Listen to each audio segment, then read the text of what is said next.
Hurmatli Yurtboshim Shavkat Miromonovich, hukumat rahbari Bosh vazirimiz Abdulla Nig'matovich va Jizzax viloyat hokimi Mustafoyev Ulug'bek Mavlonovich, shaxsan sizlarga tashakkurni aytib murojaat qilishga majbur bo'ldim. Buning sababi Jizzax viloyat hokimi bajaruvchi Ulug'bek Mavlonovich, siz mening qilgan murojaatlarimda, ijtimoiy tarmoqlar orqali yuritgan mulohazalarim, ko'tarib chiqqan mavzularim, viloyatimiz paxtakor fermerlarini, g'allai paxta va barcha mehnat zahmatlarini muammolarni olib chiqib berganim, ayniqsa eng chet tumani bo'lgan Arnasoy tumani dehqonchilikka suvsizlik, suv lotiqlarining og'ir ahvollarini yoritishim, viloyatimiz zahmatkash fermer dehqonlarining muammosini ko'tarib chiqqanligim, eng quvonarlisi Jizzaxlik investorlarning viloyatimizga Bashiran kompaniyasining 100 dan ortiq paxta terish kombaynlarini aynan sizning tashabbusingiz bilan xitoylik hamkorlar bilan olib borgan do'stona muzokaralaringiz, suhbatlaringiz va sulhlaringiz o'rtasida viloyatimizga kirib kelgan 100 dan ortiq paxta terish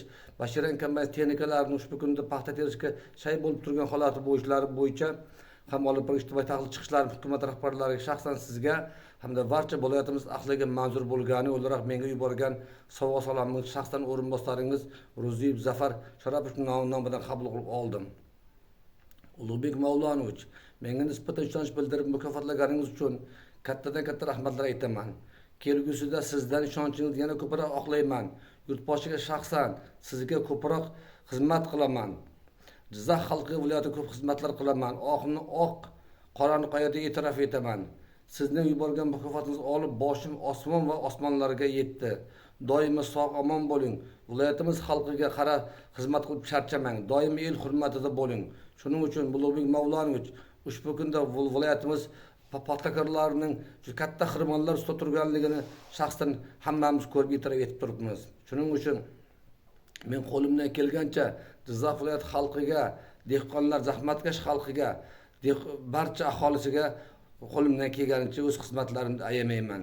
Shuning uchun shaxsan sizga Ulug'bek Mavlonovich, oilam nomidan, o'zim nomidan yuborgan yurtboshim tomonidan olib borgan islohotlarni qo'llab-quvvatlab, siz ishonch bildirganligi uchun, Jizzax viloyati hokimi lavozimi tayinlaganingiz uchun va shaxsan menga ishonch bildirganingiz uchun men sizga nihoyatda katta minnatdorchilik va rahmatlar aytaman. Kelgusida viloyatimizning bo'ladigan viloyatimizning barcha islohotlarga Yurtboshim Shavkat Miromonovich tomonidan olib borayotganlar barcha islohotlarida labbay deyish yonida turib javob berib, xulla qo'lim ko'ksimda xizmat qilaman. Sizga ishonch bilan aytamanki, har qanday paytda, har qanday holatda ham siz ishonchingizni oqlayman. Siz menga ishonch bildirdingizmi? Demak, men siz ishonchingizni to'lig'icha oqlayman. Shuning uchun Ulug'bek Mavlonovich, shaxsan sizga o'z minnatdorchiligimni bildiraman. Doimo viloyatimiz xalqi ahlining hurmatida, xizmatida, yurtboshimning ishonchida bo'lib, hurmatda, izzatda doimo viloyatimiz xalqiga xizmat qilib yuravering deyman. Sizga yana bir marta menga ishonch bildirganingiz uchun ishonchimni to'liq oqlayman deya sizga ishonch bildirib qolaman. Sog' omon bo'ling Ulug'bek Mavlonovich.